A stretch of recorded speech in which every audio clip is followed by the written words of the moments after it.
ஏய், உனக்கு திறமை இருந்தாலும் அங்காடிக்குள் புகுந்து நீ ஒன்று எடுத்துக்கொள்ளடா. நான் சிரமப்பட்டு எடுத்து வந்ததை அபகரிக்க பார்க்கிறாயா? நம்மாலை சொல்லிக் கொண்டே இருக்கிறேன்.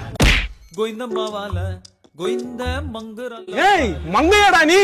மக்கு பெண் உறுப்பே, எனது கண்கள், எனது உடல் அமைப்பு மற்றும் என் பாவாடையை பார்த்தால் தெரியவில்லையா நான் மங்கை என்று? பாவாடையா? நான் பர்மா சிற்றாடி என்று நினைத்தேன்.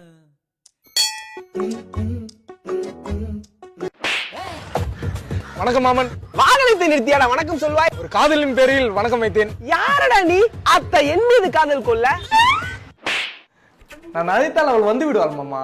அப்படி என்றால் நான் இயற்கை எய்தும் வரை என் மகளுக்கு திருமணம் நடக்காதடா. நம்மாலே நானும் பார்த்து கொண்டே இருக்கிறேன். நோய் நோய் நோய் என்று செவி அருகே கத்திக் கொண்டிருக்கும் கொசுவை போல சொன்னதையே மீண்டும் மீண்டும் சொல்லிக் கொண்டிருக்கிறாய். களவு பட்டம் பெற்று இழிவுபட போகிறாயா? இல்லை என்றால் அண்ணனின் போர்வாளை ஏந்தி போர் புரிந்து போர் வீரனாக போகிறாயா? அண்ணன், இல்லை அண்ணன், நான் பேச்சுவார்த்தையில் ஈடுபட போகிறேன். உன் விருப்பம். ஆனால் ஒன்றை மட்டும் தெரிந்து கொள், அண்ணனின் இரு சக்கர தேரில் எப்பொழுதும் 2 வாள் இருக்கும்.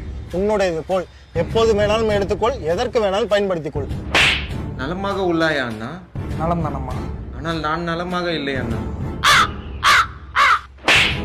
ஐயா, சாலையில் நின்று கொண்டு வரும் பெண்களை நோட்டம் இடுகிறாயா?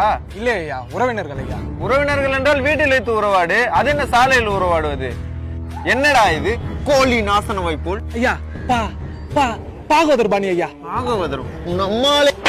டேய், உனக்காக செந்தில் அண்ணன் என்னவெல்லாம் செய்திருக்கிறார். இப்படி ஆரியர் வேலை செய்து விட்டாயே. ஆரியன் இல்லையடா, பற்று. என்னுடைய பற்று குணா அண்ணன் இருக்கு.